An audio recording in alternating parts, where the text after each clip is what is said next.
NFC spiritual ప్రేక్షకులకు స్వాగతం. ఈ వారం రాశిఫలాలు పరిశీలిద్దాం. ఓం వసుదేవసుతం దేవం కంసచాణూరమర్ధనం దేవకీ పరమానందం కృష్ణం వందే జగద్గురుం. శ్రీ రాధాకృష్ణాభ్యాం నమః. కృష్ణం వందే జగద్గురుం, అర్జునం వందే జగదేక వీరం.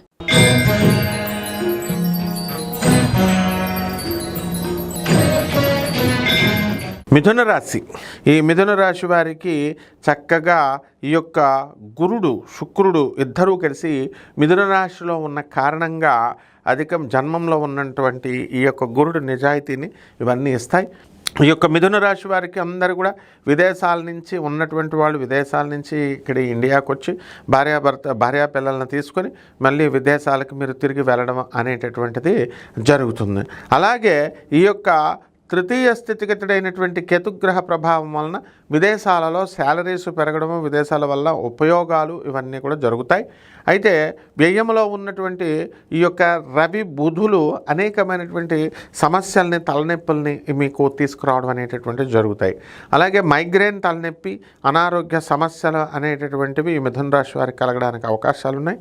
ఈ వారంలో మనకి లాభంలో ఉన్నటువంటి కుజగ్రహ ప్రభావం వలన మీకు అనుకోకుండా అనూహ్యంగా మీకు స్థలాలు మీ పేరు మీదకి మీ తల్లిదండ్రులు రాయడము ఇలాంటివి జరుగుతాయి. అయితే ఇంతకుముందు ఆస్తుల వ్యవహారాల వల్ల మీకు మీ సోదరుల మధ్య ఏదైతే గొడవలు జరిగి కాస్త డిస్టెన్స్ వచ్చిందో ఆ డిస్టెన్స్ తక్కువైపోయి చక్కగా వీళ్ళందరూ కూడా కలిసిపోవడానికి అవకాశాలు ఉన్నాయి.